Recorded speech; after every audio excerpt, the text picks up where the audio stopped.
I'll never forget the day those phony HOA enforcers showed up at my driveway like they own the whole damn suburb. Two dark sedans pulled up sharp, lights flashing red and blue like some discount cop show.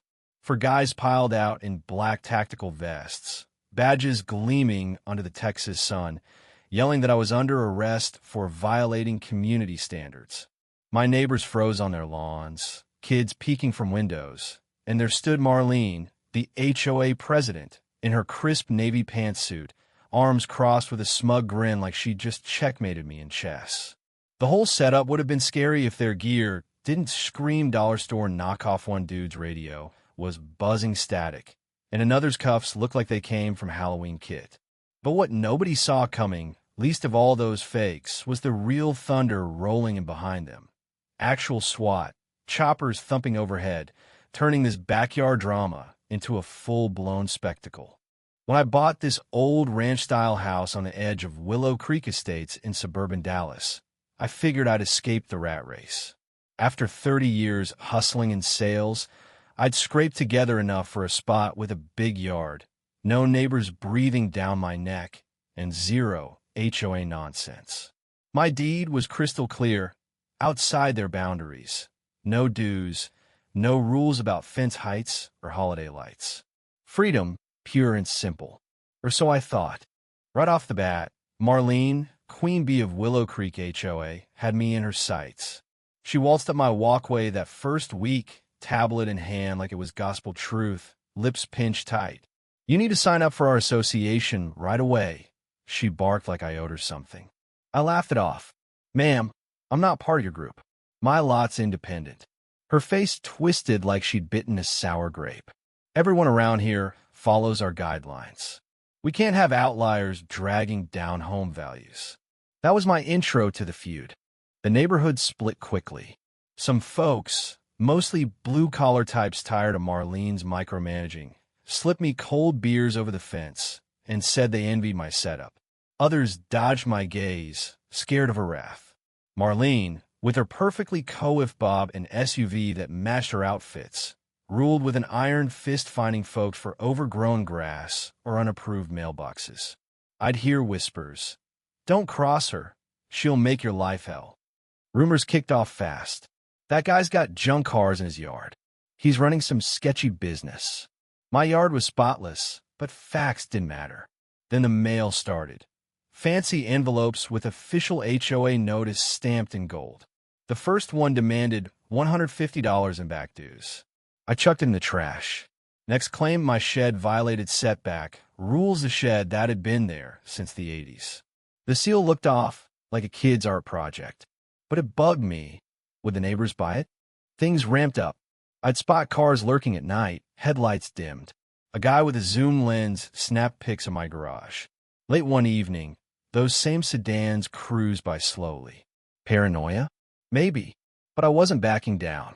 Bullies like Marlene thrive on fear. Show spine, and they crack. 2 weeks in, she showed up with muscle. Two burly dudes in polo shirts labeled HOA Patrol, arms inked like ex-bikers. "Final warning," she snapped. "Comply or face action." I wiped dirt from my hands I'd been fixing my truck and grinned. "Lady, the only action here is you leaving my property."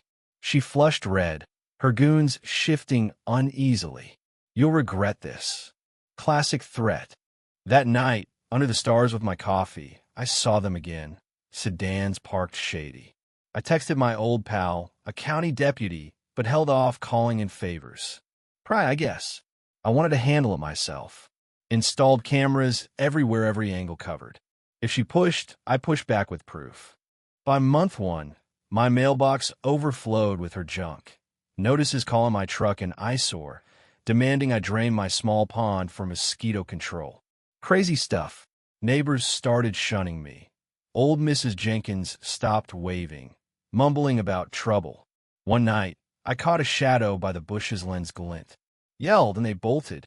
More patterns. Idling cars, patrols jotting notes. I waved cheerily, yelling, "Get my good side." It pissed them off.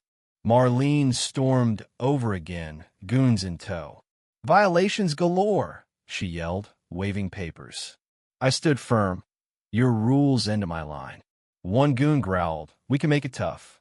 I leaned in, try it, and meet real trouble. She spat, you'll pay, and left. More letters followed, now with detention threats. Slipped in at night, no stamps. Cameras caught her sneaking in heels, red-handed. I taped a photo to my box. Caught ya. She flipped out the next day, screeching about privacy. My land, my rules. I shot back. Then it turned creepy. Sedans circling at dusk, no plates. A chill hit met his was criminal now.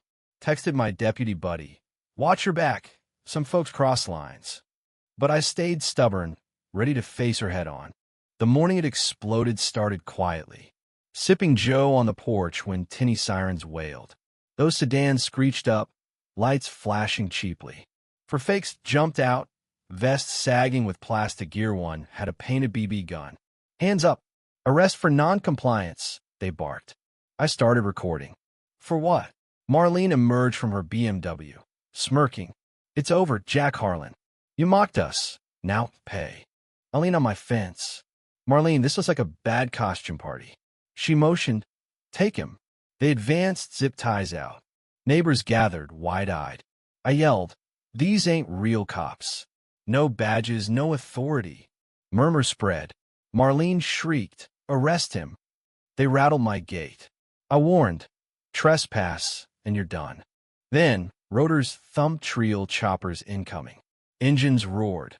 Armored SUVs barreled in, lights piercing. SWAT poured out, geared up, rifles ready. Drop everything. Hands up. The fakes froze, then hit the dirt. Marlene spun. They're mine. SWAT ignored. On the ground. Chaos erupted. One fake grabbed a stun, stick crackled weakly. SWAT yelled, drop it. He did, trembling.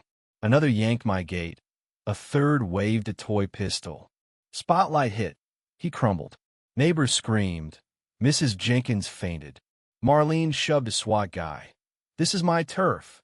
They cuffed her. Obstruction. Cheers rose. I filmed it all, vindicated. SWAT secured them, uncovering fake badges, toy guns, and cash envelopes from Marlene's HOA slush fund. Neighbors gasped. The commander addressed us. Impersonation scam. You're safe. Marlene howled as they hauled her away. I'm in charge. Not anymore. In the aftermath, the neighborhood exhaled. SWAT's report exposed it. Marlene hired goons with HOA money meant for parks. Fake docs on her laptop. Charges piled. Fraud, conspiracy, endangerment. At the emergency meeting, folks raged the board quit. The HOA folded. Funds refunded. No more fines for silly stuff. The court was packed. Marlene ranted about standards, but the judge slammed her. Years behind bars, massive fines. Applause thundered. Back home, peace reigned. Neighbors brought food, apologized. We had barbecues, free from her grip. The Davis kids said, you're a hero, Mr. Harlan. I chuckled. Just a guy who stood up. Looking back, it could have gone south. One twitchy finger, real tragedy. But truth won. Bullies like Marlene feed on silence. Defy them, and empires fall. What do you think? Was I right to stand my ground? Or should I have caved earlier? Drop your take in the comments, share if you've dealt with HOA tyrants or power abusers. Let's hear your side.